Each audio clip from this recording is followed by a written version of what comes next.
Bonjour et bienvenue.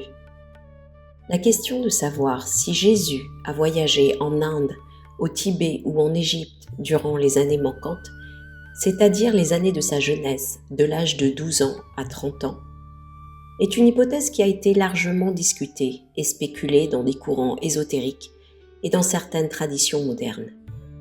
Cette question serait pourtant sans fondement si l'on s'en tient aux écrits bibliques traditionnels. Examinons donc de plus près ces théories et ces différents écrits qui ne sont pas acceptés comme preuve que Jésus aurait voyagé, appris de différentes traditions et transmis son savoir dans différentes régions du monde. Les évangiles canoniques de Matthieu, Marc, Luc et Jean mentionnent peu de choses sur la vie de Jésus entre ses 12 et ses 30 ans. La seule mention connue de Jésus à cet âge est celle de l'épisode où il enseigne dans le temple de Jérusalem à l'âge de 12 ans. Puis il disparaît des évangiles jusqu'à son baptême par Jean-Baptiste à 30 ans. Ce vide a suscité différentes spéculations sur ce que Jésus aurait pu faire pendant ces années, notamment l'idée qu'il aurait voyagé en Orient ou dans d'autres régions pour étudier ou s'instruire. Certaines théories du 19e et 20e siècle ont suggéré que Jésus aurait voyagé en Inde, au Tibet ou en Égypte pendant cette période. Des auteurs comme Nicolas Notovitch, un Russe du 19e siècle, ont suggéré que Jésus aurait voyagé en Inde et au Tibet, où il aurait étudié les traditions spirituelles et les enseignements bouddhistes et hindous. Certains croient qu'il aurait étudié auprès des maîtres spirituels en Orient, ce qui pourrait expliquer les similitudes entre certaines de ses paroles, comme celles sur la réincarnation ou la non-violence, et les enseignements orientaux. Cette hypothèse s'appuie sur des écrits comme l'Evangelium Perennis ou des récits plus récents qui imaginent Jésus apprenant les traditions mystiques, philosophiques et spirituelles de ces régions. Dans son livre « La vie inconnue de Jésus-Christ », Notovitch aurait découvert un manuscrit ancien au monastère de Hémis, dans l'Himalaya indien, qui relate les voyages de Saint Issa, identifié à Jésus, en Inde et au Tibet. Selon ce texte, Jésus aurait étudié le bouddhisme et l'hindouisme avant de retourner en Palestine. Une autre figure associée à cette théorie est Léopold von Schroeder, qui dans les années 30 a également suggéré que Jésus aurait pu se rendre en Inde et en Asie centrale pour s'instruire. Cependant, ces affirmations ont été considérées comme étant de la pure spéculation.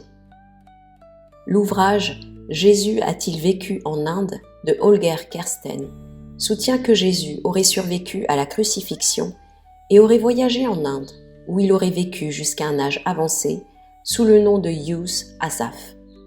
Cette théorie repose sur des légendes locales du Cachemire et sur l'existence d'un tombeau à Srinagar, le Rosabal, censé être celui de Jésus. Des auteurs affirment que des manuscrits tibétains font référence à un prophète venu de l'Ouest ayant étudié le Dharma et enseigné au peuple du sous-continent indien. L'idée que Jésus aurait voyagé en Égypte est plus ancrée dans des traditions chrétiennes antiques.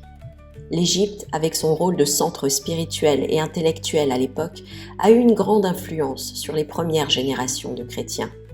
De plus, il est fait mention dans l'évangile de Matthieu que la Sainte Famille, fuyant la persécution d'Hérode, se rendit en Égypte pendant l'enfance de Jésus.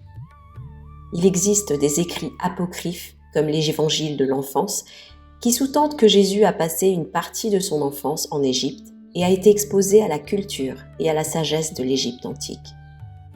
L'Église copte égyptienne affirme que la Sainte Famille aurait voyagé à travers l'Égypte, laissant des traces dans plusieurs lieux de pèlerinage, notamment à Al-Matariya et Wadi el-Natroun. Cependant, certains courants ésotériques, gnostiques et mystiques suggèrent que Jésus aurait pu revenir en Égypte plus tard, dans le cadre de ces années manquantes, pour étudier auprès des prêtres égyptiens ou des sages de l'époque, peut-être dans les écoles d'Alexandrie, un centre intellectuel majeur du monde antique.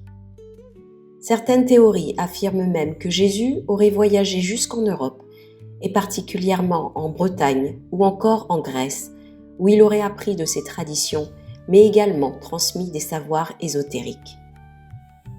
Dans les courants mystiques, gnostiques et de nouvelles pensées, Jésus est considéré comme un maître spirituel ayant atteint une certaine connaissance divine, suprême, acquise auprès des différentes traditions spirituelles de l'époque.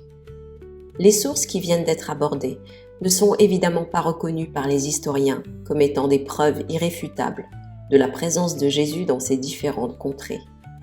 Et cela continue d'alimenter les débats et les recherches sur ces fameuses années manquantes de la vie de Jésus. Je vous laisse donc à vos propres interprétations, vos ressentis et vos recherches personnelles sur le sujet. Si ce contenu vous a apporté une quelconque valeur ou a suscité un intérêt particulier, vous pouvez y laisser un commentaire. Merci de vous abonner à la chaîne et à très bientôt.